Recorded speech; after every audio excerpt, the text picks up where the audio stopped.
to work, Craig.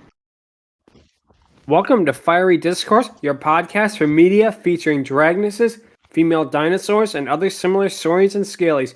I'm your host, Ludmillanon, and with me are my co-hosts, Stryker, Angron, Mathmachine, and LuckyEevee. Today is our 16th episode, and we're discussing 2011's The Ballad of Nessie. So, let's get things started. Yeah.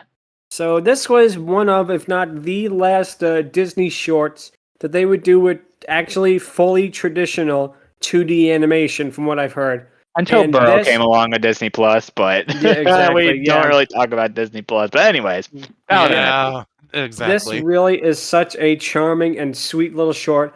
This feels like it could have been made in 1931. It feels like one of the later half of the Silly Symphonies when they finally actually managed to give Silly Symphony stories rather than just have it be, oh, look at these fish doing a soft shoe dance. They're doing overlapping animation. Isn't that mind-blowing?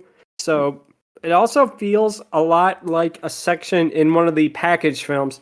Now, the package films were the films that Disney did in the mid-40s, basically to keep afloat. It was, a bunch of, short films pretty much strung together. Stuff like, Johnny Appleseed, Ichabod Crane, Mr. Toad, all that sort of stuff. And this really feels like it could have been a segment of it because it has such a charming, almost like wistful vibe to it. And yeah, the fact that it begins with, of course, the classic, Disney trope, although they haven't done it lately, with the storybook opening is a nice touch. And we get to also meet our narrator, Billy Colony, who is a fantastic actor. Anything he's good in is really good. Absolutely. He's one of the best parts of sure. Yeah, exactly. He's one of the best parts of Hobbit: Battle of the Five Armies. He completely steals the show there. He's in this great indie movie called, I think, it's called What We Did on Our Holiday, and I'm not going to spoil it. It's just a fantastic, independent movie. If you haven't seen it, see it. And he does a really fantastic job as a narrator. He's very warm. Has a very soothing voice in this.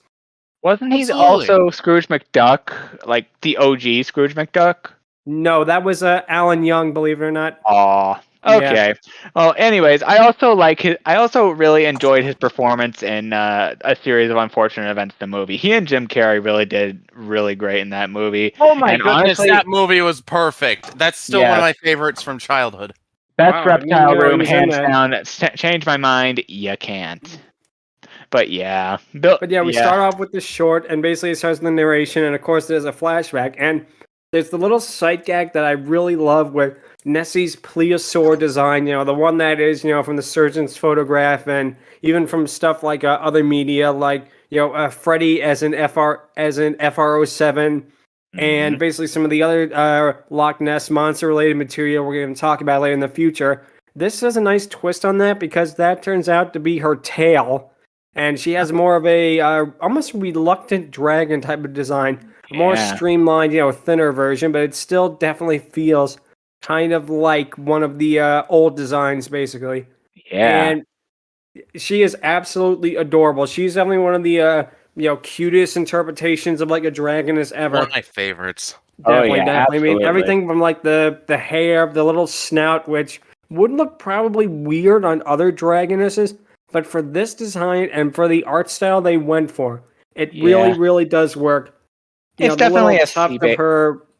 Sorry, go ahead. Yeah, it's definitely like a sea-based dragon look that definitely it honestly reminds me of like two things, honestly.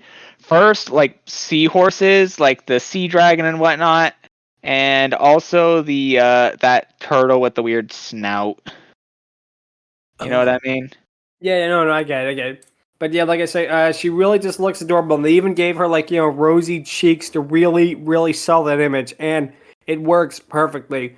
And one fun thing, of course, is, with the narration that it really serves to humanize her. And a character in a short that's only really 6 minutes long.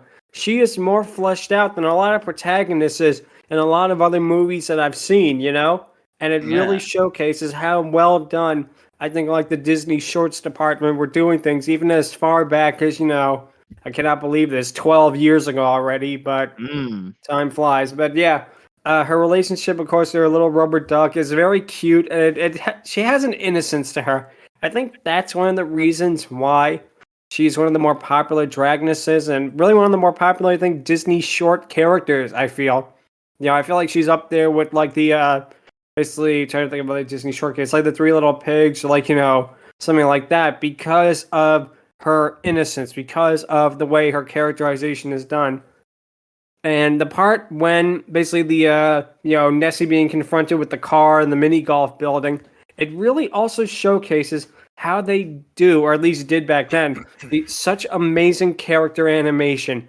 The various reactions she has to, basically her home being taken from her is just, it is such a well done sequence. And I know I've been repeating myself with that, but it is true. This looks incredible. Yeah. This short absolutely looks incredible. It nailed it.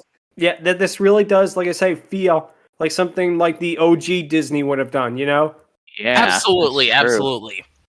Yeah, it's very much surprising because like it's very much interesting because like again, she goes through a lot of like struggles, like even more so than even like Secret of Nim, dare I say. But actually, but surprisingly, she is very. But surprisingly, it doesn't. She does not detract from anything at all. No. And it's very interesting because because this honestly it ties into something that's surprisingly odd. This surprisingly feels like a. What was I gonna say? Oh yeah, this surprisingly feels like a Pixar short, not just a Disney short, but like a Pixar short, and it had that kind of heart in it. It has that vibe as well. I was thinking more, like I say, along the lines of Silly Symphony or like the package films, but I could definitely see some Pixar elements in there as well. Yeah, I also, also interesting that comes up actually because I remember hearing that. I was gonna say, that apparently Nessie was like one of the creatures that was banned from the realm of Monsters Inc. We'll get to that. We will get to that in a little bit. Yeah, we'll definitely talk about Nessie's other appearances, including one that raises a lot of interesting interpretations for the short and its backstory. But yeah, for now, like I say, I love the little details, like the hills are like plaid, and all the backgrounds have like tartan patterns woven into it. It really gives it a storybook vibe to it. And it also reminds me a lot of, I don't know if you've heard of her, the art of Mary Blair. She worked a lot on like Alice in Wonderland and Peter Pan. She designed all the animatronics for It's a Small World and such. This definitely had her type of things. Yeah, I can definitely see that. It definitely shines through here, like her face, her design. It just overall feels that way. It just had the sort of heart that Disney completely lacks these days. Oh, definitely. They could definitely learn from this short in terms of the heart is almost. Yeah, not to say all the heart is gone, but it's definitely become more evident with like things like Strange World and whatnot. Yeah, and that's a little stuff concerning. like that. And like, of course, the remakes definitely do not help. But anyway, getting back to this, I really like once she leaves basically what once was her home, but now it's the giant mini golf course now. Her tongue twister there. Her tam o' shanter and her tartan scarf.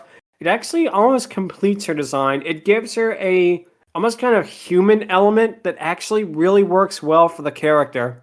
Yeah. I wouldn't be surprised if she showed up in like a cartoon saloon production.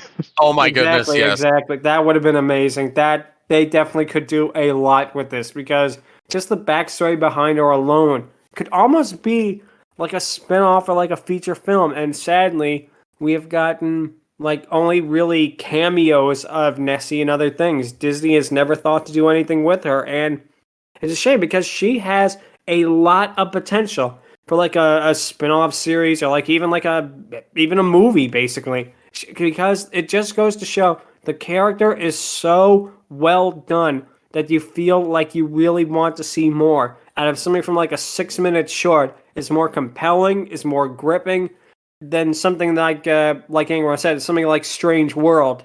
This is way more compelling, way more better animated. It is basically superior to what Disney is producing now as feature-length films at this point. slight defense in the modern day.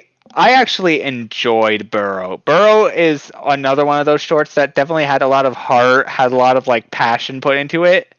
I will say that despite it being on like Disney Plus, it is very much worth your time if you plan on like taking a look at stuff and you don't know what looks interesting. That particular short is definitely worth your time.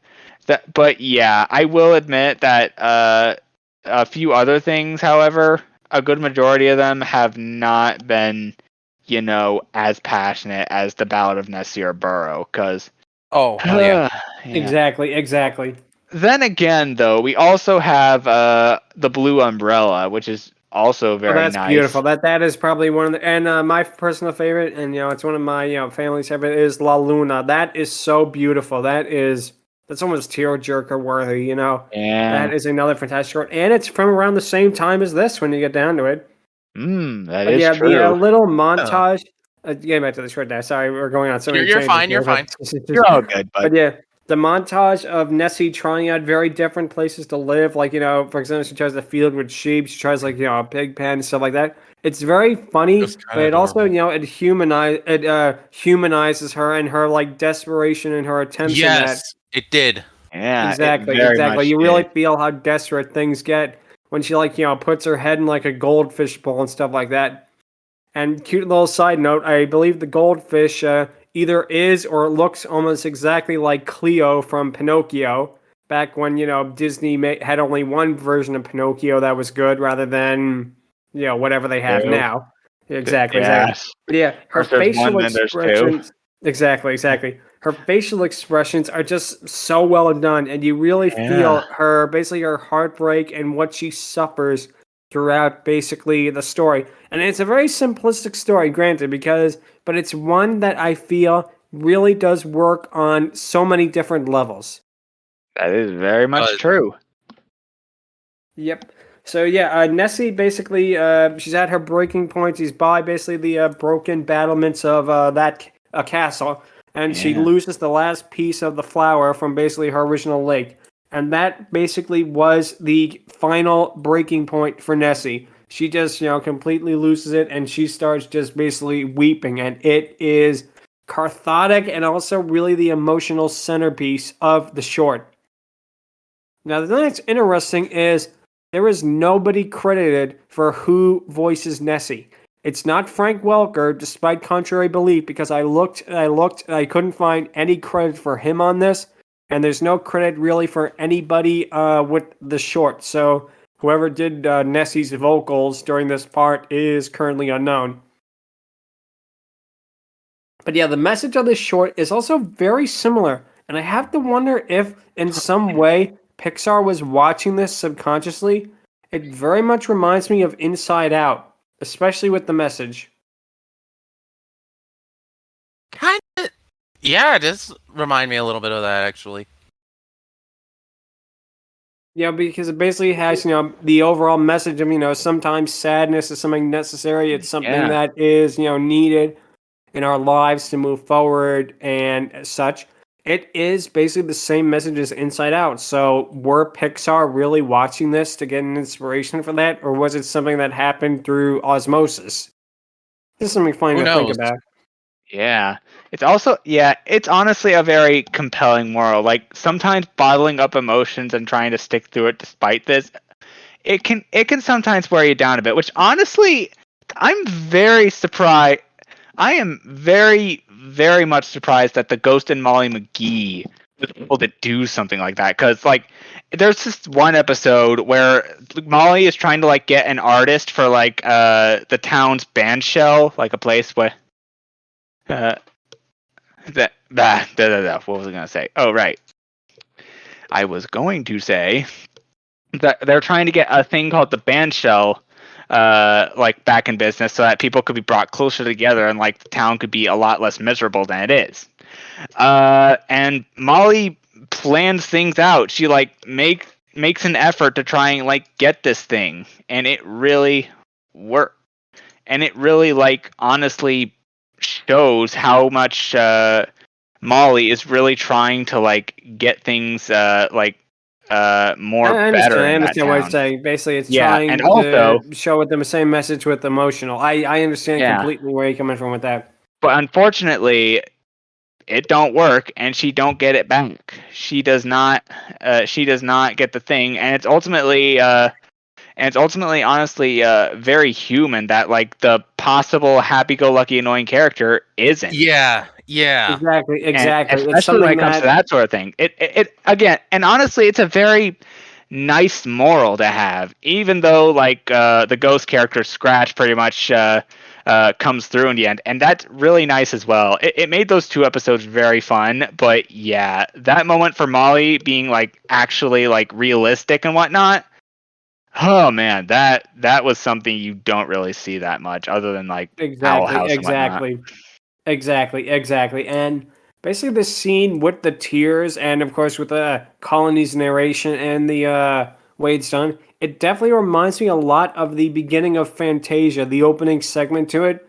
I really think that was intentional by the animators just to use like the abstraction like that. It reminds me a lot of basically the opening of Fantasia with like the forest sprites and that, and spring coming through basically the winter and such and whatnot. It really showcases again how well done this is. That such a simple sequence like this is really visually striking. The use of like black and white and the blues, it actually Yeah. also really showcases, I think, how the animators basically gave it their all with this. They tried, their hardest with this, and you could tell that it came out. It came out really, really great. I mean, this is probably Yeah. probably one of the best of the recent Disney shorts, shall we say? Yeah, the atmosphere, the story, the character. Well, Oh, characters definitely, of course, technically, the but just character. come on, it's Nessie. It's one character. Let's Yeah, be fair. Oh basically, yeah. yeah, Oh yeah. yeah. It's just, But yeah, yeah, it's just all of it. Just oh man, if it was a legit Pixar short, it would definitely be number 1 and not something like Burrow, sadly. But yeah, Yeah. yeah. both Burrow and Ballad of Nessie are great, but Ballad of Nessie is just a little better than it. Yeah, and of Honestly, course yeah, it the is. basically the over joy and the elation she has after everything she went through, that she finally has a place of her own, but to Yeah, be herself and basically to be still out there and having fun and that, it really is such a heartwarming ending, especially after everything she went through to get it. Basically, exactly. Like she allegedly got banned. We don't know if that's confirmed or not, but just bear with me on yeah, this one. that's something She we'll talk about later. lost her home. She kept getting kicked out each time, again and again. Oh man, I felt so sorry for Nessie by the end of that, and You it do, felt you very definitely feel for cathartic. her. Yeah, and then like I say, again with the animation, is that basically the part where she's swimming underwater and she's overjoyed. It really shows how fluid her emotions are. You feel like she's alive. You feel like she's a completely Absolutely. fleshed out, a completely realistic being in again a 6 minute short. And not to repeat myself, but it reminds me a lot of like say the Ugly Duckling Silly Symphony. Actually, really both of them, because Disney actually made it twice. It made one in 1931, one in 1939. But it definitely reminds me of one of these story-based silly symphonies, in that it, again, something like the Flying Mouse, like the Robber Kitten, or things like that. It really shows they could tell a story in such a short time and have it be so compelling and have it being really just so heartwarming and really almost perfect. This is really almost a perfect short in almost every way, and it really is amazing that Disney managed to pull it off, especially in 2011, a time when they were sadly starting to drift more and more away from 2D, something that they've done more and more and more, to the point where they had to get outside animators to do the animated part of Mary Poppins Returns, which, I mean, that Mm. is just pathetic. I'm sorry. I mean, if you're Disney and you can't keep like a couple of 2D animators on the payroll, what are you doing? Mhm. Honestly, though, Mary Poppins Returns honestly gets a lot more flack than it really deserves. No, It's a fun movie. I'm not That saying it's not the bad. I'm just animation saying the scene for fact that certain is certainly one of the best. Sue yeah, me. I'm not saying it's bad. I'm saying that it's a shame that Disney themselves had to contract outside animators to do that sequence, whereas just 20 Mm. years earlier they would have done all that stuff in house. Yeah, that's really a shame. Like, Yeah, exactly. I miss like when companies actually rolled up their sleeves and did And the cared about freaking like 2D and stuff like that. It seems to be definitely a tragically lost art in the West anyway. You know, anime yeah and Japan is a whole different anime. kettle of fish Yeah, there. I mean anywhere.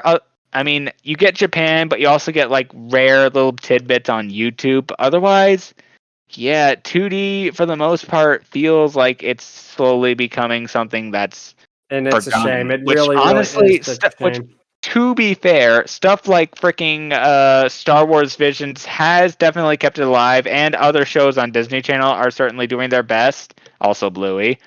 But Mhm. yeah, it's a real shame. 2D Bluey isn't animation. even made by Disney though. It's just Uh, distributed. yeah, it's Yeah, distributed by Disney and ABC, which is also working with Disney. But anyways, yeah. yeah, really. Yeah, I yeah, miss yeah. So They 2D. yeah, whatever. Like this I miss the effort put in.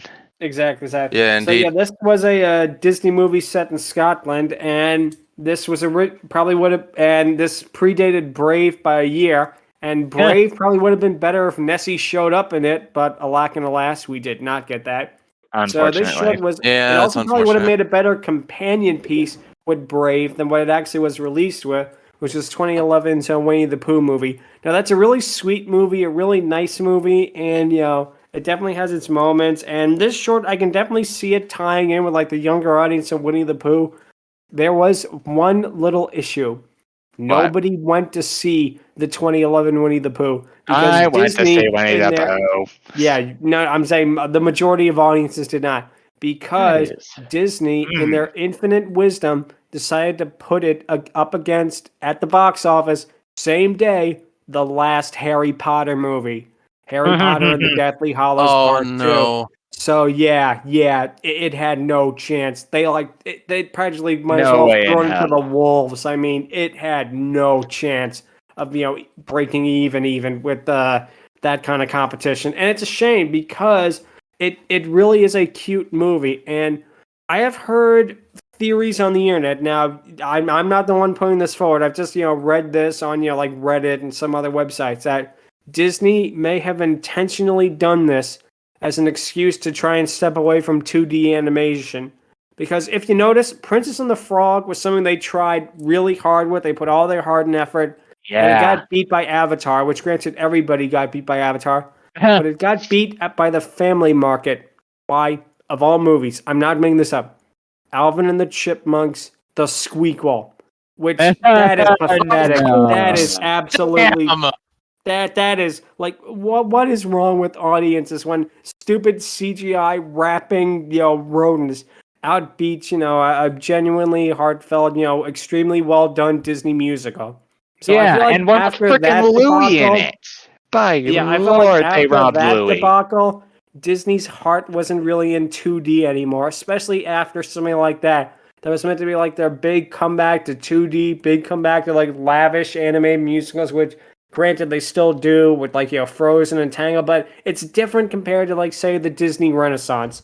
There is a difference between something like Frozen and something like Beauty and the Beast, Or and that's meant Tangled, if you want to get technical. and that too, yeah. But this would not be the end of Nessie, despite the sad box office failure of Winnie the Pooh 2011. She would Oh? go on to make appearances in other media. She appeared in a Christmas short called Prep and Landing various times as like a plush toy. Kind of like in A Christmas Story, how Ralphie wanted the Red Ryder BB gun with the stock and the thing that tells the time. Basically, Ho, this ho, kid. ho. Yeah, Yeah. I love it. I love that movie. It's so funny. But yeah, basically the Nessie plush is basically the equivalent of the Red Ryder BB gun in that short. I They want had it. a Oh wow. they had a Disney vinylation that basically was like a Disney version of a Funko Pop, except it looked a little bit like Mickey Mouse. And they have a version of that with Nessie, which looks really cute. Yeah, it's a cute little thing. She appeared in Olaf's Frozen Adventure as a carved figurine, and Frozen would be way better if we just replaced Olaf with Nessie because Olaf's Frozen Adventure is Actually, yeah, I would very have. tedious.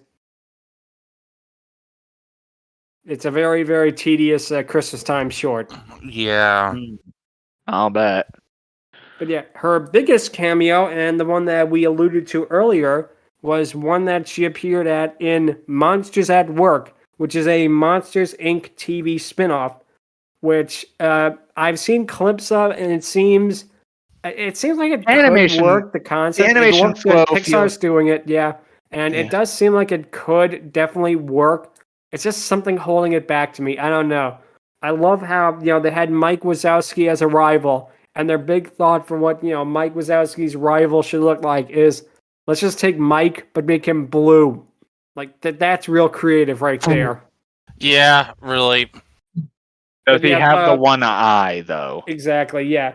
So yeah, the part of the show when Nessie shows up is the most relevant part. Is Roz is reading the newspaper, and she reads the tabloids, and one of them basically has exclusive interview with Nessie, Nessie's secret unlocked, and it has a photograph of her, and it's a still shot, it's a screen from this short, which is very interesting because that brings up a lot of implications about this short and the relationship to the world of Monsters Inc. Because don't forget, Nessie was mentioned by Mike Wazowski in the original Monsters Inc. I can't believe we're just waltzing up to the factory. Sully, we were going to be banished for this. Bigfoot, Loch Ness Monster, Abominable Snowman. They all have one thing in common, banishment. We could be next. And that is my terrible Mike Wazowski impression. Thank you very much for that. To be fair, probably none of us here would. Exactly. That. Yeah, no, I am not a good impressionist, at least with Mike Wazowski, even though I find him hilarious. But yeah, this short, it makes this backstory, it actually makes it even sadder. If she was banished from Monstrably, she was banished from one home, her temporary home was completely destroyed, and then she had to basically wander this world that she had no real, ties to try and find a place to live. It is really, really tragic, and I don't know if Disney meant that just like a quick gag or something, but it is a kind of thing that raises a lot of implications about the world that, basically the world of this short, and compare that to the world of Monsters Incorporated, which is something I never thought would have happened until last year when that screenshot leaked out. But there was one missed opportunity, I feel, for Nessie that she didn't have a cameo in, and this would have been absolutely perfect. You could have put her in this in some capacity, and she would have fit absolutely perfectly. She did not appear in the new DuckTales. Yeah, that was a waste. Yeah, that is something ridiculous. It's obvious. It's so obvious. You have Scrooge McDuck, and he's the most Disney character most associated with Scotland. You have Nessie. It's like it's so easy. It's like 1-to-1. It's like, how do you not take that opportunity? Nessie's best friend is this rubber duck named McQuack. That too. McQuack, McDuck. You can make a direct line to that. You could. You very well could. Though honestly, I'd argue what they were going for with the DuckTales reboot, I don't 100% think Nessie would have worked if she was in there. It could have, but honestly, don't know. Yes, because Nessie would have been far too silly compared to characters like the headless horse statue. AKA and the Kelpies that basically were literally Pinkie Pie and Twilight Sparkle, to the point where they had the same voice actresses and they even looked like them. They're just wearing, technically Fluttershy and Twilight Sparkle, but yeah. True, yeah. But yeah, overall, this is a very charming and extremely well-made short, and this is one that I highly recommend, and it's available on Disney Plus, and it's available on other services as well, and it's something I feel that everyone should check out at least once, because it is probably the closest we are ever going to get to basically the silly symphonies of old. It really does feel like it came from that time period and it was accidentally, brought to the future or something by accident. So yeah, now it is time for the topic of the week, which is going to be favorite Disney short films. Now, we could also mention Pixar in this if you want, but I'm probably going to go with Disney for my pick. Now, it's really hard because for me, I don't know whether to define short film as like package film or, silly symphony, so I might do like a twofer here. If we have to go with, favorite short films and favorite collection of short films, There's only one winner. It's my favorite Disney movie. It's actually my favorite animated movie of all time. My favorite piece of animation ever made, and that has to be Fantasia. Fantasia is just next level. There was something with that. I don't know. It's like the stars aligned. The heavens above all came to make this really just absolutely flawless piece of media. There was not one thing wrong with Fantasia. Not one thing that needs to be changed. Every part of it works perfectly. The music, the animation, the characterization, even like the intros with the host at the beginning, which is one of the reasons why Fantasia 2000, it's okay, but it's not as good. And part of that is the lack of cohesiveness, I feel. Now, it does have good shorts, but the original Fantasia, to me, trying to make a sequel to Fantasia is like trying to make a sequel to the Mona Lisa. I mean, maybe you'll do a good job, but really, would you want to try and top something as perfect as that? Now, if we're going with Silly Symphony, I'm gonna go with one that is a little obscure, especially nowadays. It's the Goddess of Spring. It basically tells the story of Hades and Hephaestion. It's the Greek myth. And it's interesting. Disney made Hades evil about 60 years before they would in Disney's Hercules. But regardless, it actually is done with kind of a quasi rotoscope style. It definitely, because Silly Symphonies, more than anything, aside from being, very charming, sweet short films, they also were test runs for animation. And this is definitely a test for the rotoscoping of Snow White and the Seven Dwarfs, because Hephaestion is rotoscoped almost entirely throughout. Now, it is a little crude, it is a little primitive, but there's something about it that really does work. And that would actually be my favorite because it tells the story of the Greek myth pretty accurately. I mean, they make Hades more evil, which, granted, they had like a 8-minute time limit. They couldn't just pick them with as much nuance as they would with the myth. And they did a very good job with it. And I do have one runner-up, and it's also another really good one. And it's kind of a two-for, actually maybe a three-for, to change my mind a little. It's the Who Killed Cock Robin, The Tortoise and the Hare, and Toby Tortoise Returns. All three of them really showcase a different side of Disney, a more comical side, because I think with general knowledge now is that people basically thought that, Disney did their own thing and every other animation company was doing their own thing. But you had, because you had early on, Warner Brothers was basically just trying to copy Disney. Every single thing that Disney did, Warner was doing. Their first stars basically were like Foxy and Roxy, who were like direct lock, stock, and barrel Mickey and Minnie knockoffs. I mean, you see a picture of them, they look exactly like Mickey and Minnie Mouse, and it's almost shameless. So this feels like a Looney Tunes short before Looney Tunes existed. Max Hare basically is, and I believe Tex Avery even stated this, he definitely is like Bugs Bunny years before Bugs Bunny even existed. And, with the Tortoise and the Hare, it definitely showcases, again, a different style of Disney than what most people consider it. Of course, you have classics like Flower and Trees and that, but I feel like this trio really is probably the most fun of the Silly Symphonies that they ever made. Of course, Who Killed Cock Robin and Toby Tortoise Returns has Jenny Wren, who is a bird parody of Mae West. Well, apparently Mae West herself found it hilarious and requested an animation cell of her. So, they did a good job there. And yeah, overall, they're just very, very, very charming shorts. I feel like those four are probably the best Silly Symphonies. But to be perfectly honest, I feel like almost every Silly Symphony, aside from some of the more controversial ones, so I would say, are definitely worth checking out. Just to see the evolution of animation. That Disney went from something like the Skeleton Dance, which, granted, absolutely slaps. Skeleton Dance is 100%, is great. Yeah. They went from something like that, though, which is a little bit primitive, to what they were making by the end of the Silly Symphony era. It is like the old mill, which is just beautiful. The Silly Symphonies in general are worth checking out 110%. I think I've rambled long enough, so now I will take it to Angron. What would you have to say? So like I said, I have more than one, but the number one will ultimately have to be freaking.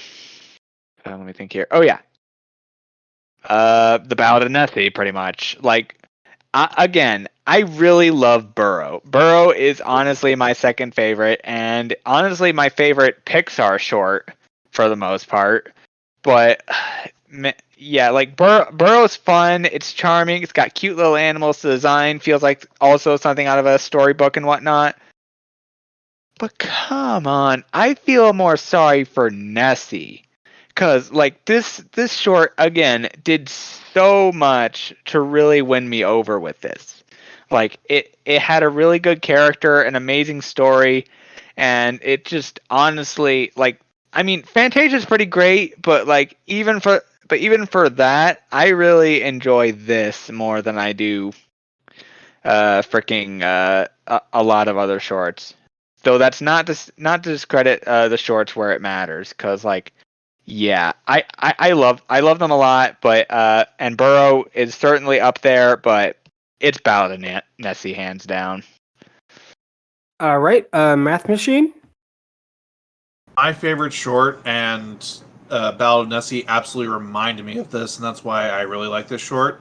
Is Lambert the Sheepish Lion? I remember that. Oh, that's a good one. That was post Silly Symphony, but yeah, no, that is a classic short. Sterling Holloway is the narrator, I think. It was just really cute, really sweet. Just a wonderful little short. I recommend anybody watch it. It's on Disney Plus right now. I've seen it. I know what you're talking felt about. like sort of a spiritual successor to that for me. I can definitely see that, especially with the overall story, and that actually does make a lot of sense. Okay, Stryker. Well, growing up, I really didn't see many of the Disney shorts, but if I were to choose one, I think, if I were to choose one, I think it would have to be the Ballad of Ichabod Crane, if that was what it was called. Oh Nice. yes, The Legend of Sleepy Hollow. That The is Legend a of Sleepy classic. Hollow. That is the closest I feel Disney has ever come to making a straight horror film. Is that short? Watch it every Halloween. It is great. It is. Well, I mean, That is other one of than my Return favorites. to Oz and Something Wicked This Way Comes. Yeah. Those, but let's just say Disney animated canon. Let's say it's the closest it's come to being a horror film. Fair. That is very fair. Yeah, that's what about you, choice. Evie? No, I don't remember watching it. Sorry, what? I don't remember watching any of them. Oh, you haven't seen any of them? Oof. Mm-hmm. Well, I definitely recommend checking some of them out. They're available on Disney Plus and basically on DVD box sets. You get some for pretty cheap, but yeah, it's definitely worth watching. Even if you're not a big fan of Disney, this is a fan of animation to learn the history of where it all began and basically to see it evolve over time. And it really does showcase that these short films they're timeless. They really are timeless. Yeah, very much so. All right, so now it is time for the patent pending Dragoness Scale, where we rank each and every Dragoness. And today we are ranking Nessie from Ballad of Nessie. I will go first, and I am going to give her, and I cannot believe I'm saying this, I am going to give her a perfect score, 10 out of 10. She is the, I believe, the second Dragoness, actually no, third, Ludmilla, sorry. She is the third Dragoness who I'm actually giving a perfect score to. And that's because, again, this is the focal point for her, so she's the main focus of the short. The design is perfect. Basically, the characterization is perfect. The potential that they didn't do much with her, it's not enough really to knock out the love for her, basically. She gets a perfect score, a 10 out of 10, because she is basically an example of a sympathetic dragoness, especially with the Loch Ness Monster, something that we don't get enough of, in my opinion. Sympathetic dragoness characters, and overall she's just such a sweetheart, and the design and basically everything about her is almost perfect. There was almost nothing that needed to be changed with her. aesthetic wise, design wise, characterization wise, every single basically thing about her is it cannot be improved. She has reached her final form, to put it another way. Yeah. But yeah, I am gonna have to give her a perfect score. Angron? Be a tiny bit dickish and see that 10 out of 10 and go with a 9 out of 10. Because again, the short's very much nice and I very much enjoy it, but oh man, yeah, again, it's kind of short. Like, it's a short, I get it, but yeah, it could have done with a little tiny bit more time. A tiny bit. But I will say that the story is very cute. Nessie as a character is amazing, and she works very well with it. I feel very sorry for this chick. Yeah, that's I fair am enough. Yeah, I honestly, understand it. yeah, I very much, but yeah, very much. This is almost perfect, but not exactly. But there's that like tiny one little thing that keeps it from a perfect S rank tier. So I am going to have to say 9 out of 10, and I do it out of a 100% place of respect and honor. 100%. All right, Mathmachine? Unfortunately, I got to go with a 9 as well. It's just too darn short. If Disney gave us anything else with her, I would love to give her a 10, but there's just not enough. I love the animation. I love the way that she's stylized. I love how cute she and McQuack are. There's just not enough of it, though. It's just 6 minutes. Exactly. That's kind of the missed potential with her. Yeah, that I would say about. She definitely could have had like a spin-off or like even like a sequel short or something. But it feels like Disney as a whole doesn't seem to be into that. I mean, who knows? Maybe one day on Disney Plus a new Nessie short will appear, and then we'll definitely talk about it on this podcast. And until then, I definitely can see where you're coming from with that. That she's a character with so much potential, and it definitely feels like they didn't give her, enough of that potential. But I definitely can understand why. So, Stryker? Honestly, I'm on the fence here. I'm gonna give her a 9.5. Actually, Wow. Okay. I'm going right down the First middle. first time we've actually had half scores on this ranking. Wow. Nothing wrong with that. Yeah, nothing wrong with that. Nope. That's a good score. So, LuckyEevee, what would you have to give her? 5. I don't like her, but I don't hate her either. Oh, any particular reason? Like, is it like the design or like the snout or something? Or... It kind of exists to me. Oh, all right. No, sure. Okay. So, yeah, I believe we've said everything that we have to say about Ballad of Nessie. If you have any questions or if you want to rant about Olaf's Frozen Adventure, feel free to email it. You can feel free to email us at fierydiscourse@outlook.com or visit us on Twitter at twitter.com/fierydiscourse. Next time, we'll be talking about the 1993 The Pink Panther episode, Muff the Magic Dragon. And until then, take care. Yep, laters. Adios. Thank you guys so much for listening. You're welcome. Adios.